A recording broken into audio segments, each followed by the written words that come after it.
दोस्तों इस वीडियो में हम लोग पढ़ेंगे पुष्पभूति वंश या वर्धन साम्राज्य। ठीक है, आइए पहला क्वेश्चन देखते हैं। लिखा है निम्नलिखित में से कौन सी हर्षवर्धन की पहली राजधानी थी। तो हर्षवर्धन की राजधानी क्या थी बताइए? थानेसर।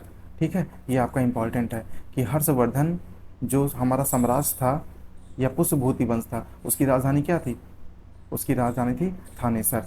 ठीक है, ये लिखा हुआ है कि राज्यवर्धन की मृत्यु के बाद 16 वर्ष की अवस्था में हर्षवर्धन थानेसर की गद्दी पर बैठा।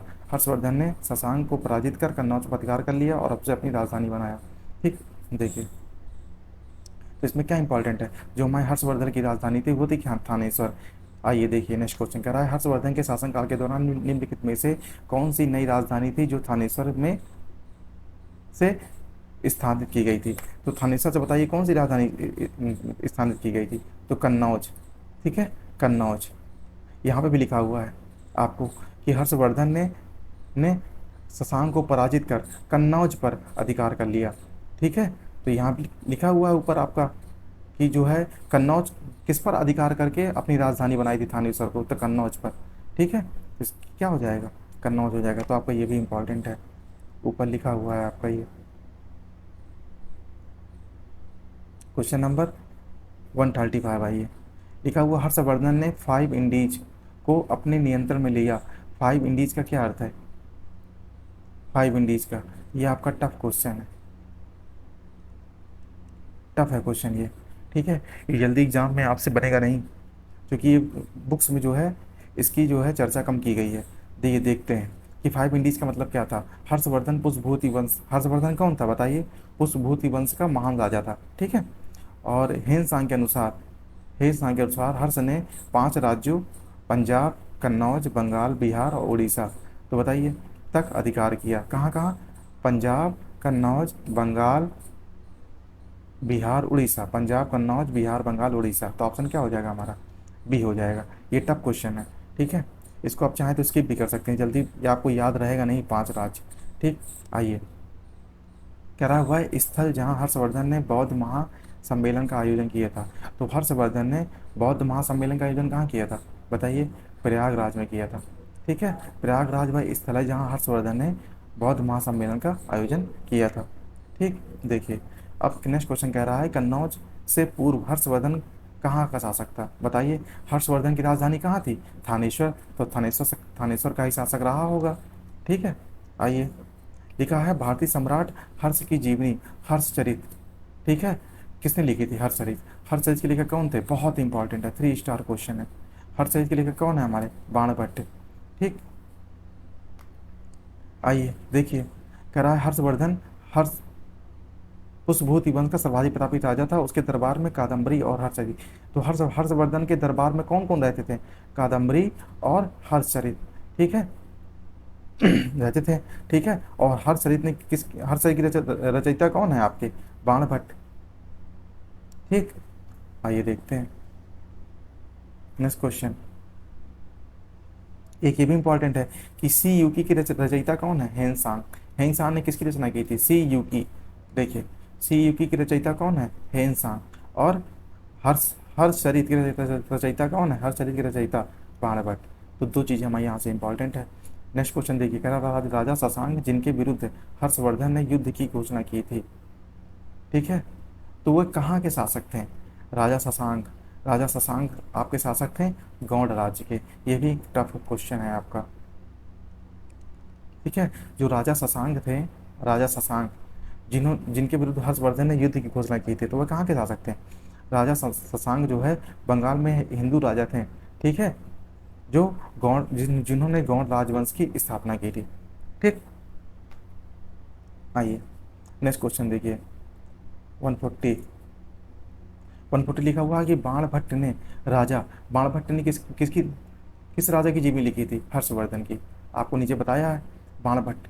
बाणभट्ट ने किसकी रचना लिखी थी बताइए? क्या लिखी थी? जीवनी। जीवनी का नाम क्या है? हर्ष हर्षचरित। हर्षचरित के लेखक कौन है? बाणभट्ट। ठीक, बाणभट्ट सम्राट हर्षवर्धन के दरबारी कवि थे। ठीक, और हर्षचरित जो पुस्तक है उसमें हर्षवर्धन के जीवन चरित्र का वर्णन किया गया हो गया। नीचे आइए 141 कह रहा है हर्षचरित कन्नौज के शासक हर्षवर्धन की जीवनी है जो उनके दरबार कवि किसके द्वारा लिखी गई है। हर्षचरित, हर्षचरित जो है किसके द्वारा लिखी गई है बताइए। हर्षचरित लिखी गई है बाणभट्ट के द्वारा। आइए नेक्स्ट क्वेश्चन देखिए, कह रहा है उस चीनी तीर्थयात्री का नाम बताइए जो बौद्ध ग्रंथों की तलाश में भारत आया। ठीक है, तो चीनी तीर्थयात्री कौन था जो बौद्ध ग्रंथों की तलाश में भारत आया था, बोलिए। चीनी यात्री का क्या नाम था उसका, हेन सॉन्ग। हेन सॉन्ग आया था हर्ष हर्ष के शासनकाल में, तो सम्राट हर्ष के शासनकाल में चीनी यात्री हेन सॉन्ग आया था। ठीक है, तो ये लाइन बहुत ही इंपॉर्टेंट है, एग्जाम में पूछ लेता है कि हेन सॉन्ग किसके शासनकाल में आया था, तो हर्ष के शासनकाल में भारत आया था हेन सॉन्ग। ठीक है, वह लगभग 629 ईस्वी से 650 ईस्वी तक भारत में रहा। वह नालंदा के बौद्ध विश्वविद्यालय में पढ़ने के लिए आया था। ठीक है, आइए, तो ये भी हमारा इंपॉर्टेंट है, एग्जाम में पूछ लेगा कि हेन सॉन्ग जो है किसके शासनकाल में आया था, तो हर्ष के शासनकाल में आया था। ठीक, आइए नेक्स्ट क्वेश्चन कह रहा है कि चालुक शासक पुलेकिंस की हर्षवर्धन पर विजय का वर्ष कौन सा था। तो जो है हमारे हर्षवर्धन ने पुलेकिंस पर जो है विजय प्राप्त की, कब प्राप्त की थी, 618 ईस्वी पे। ठीक है, और इसकी इसकी जो है हमको पता कहाँ चलता है, तो ऐहोल अभिलेख से। ठीक है, ऐहोल अभिलेख से पता चलता है चालुक शासक पुलेकिन द्वितीय का हर्षवर्धन से नर्मदा नर्मदा नदी के तट पर युद्ध हुआ, जिसमें हर्षवर्धन पराजित हुआ। ठीक, देखिए तो एग्जाम में आपसे पूछ लेगा कि पुलेकिन द्वितीय और हर्षवर्धन का युद्ध कहाँ पे हुआ था, तो नर्मदा नदी की घाटी पे हुआ था। ठीक,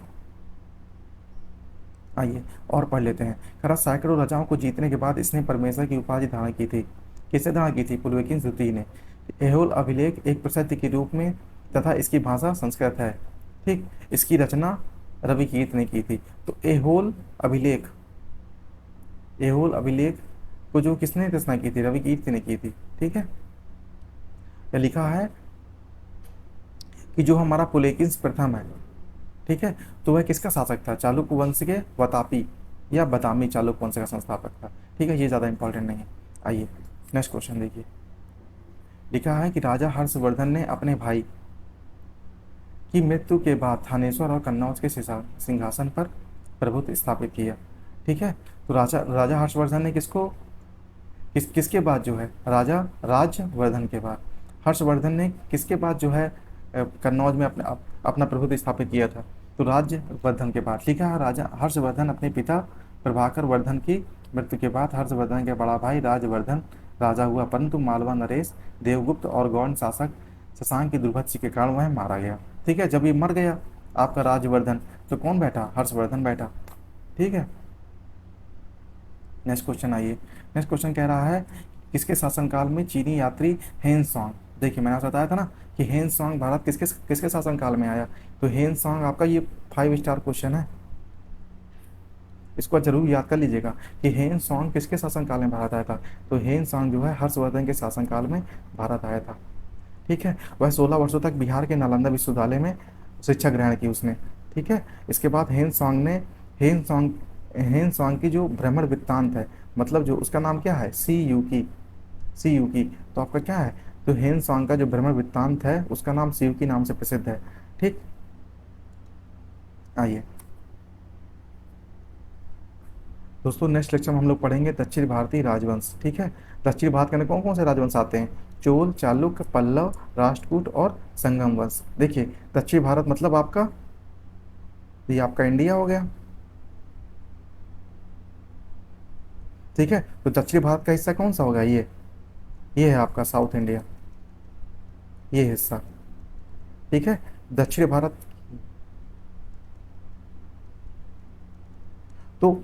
तो जो हमारे ये थे चोल, चालुक्य, पल्लव, तो ये राजवंश कहाँ थे, ये सब यहीं थे, यहीं पर चोल, ठीक है, चालुक्य,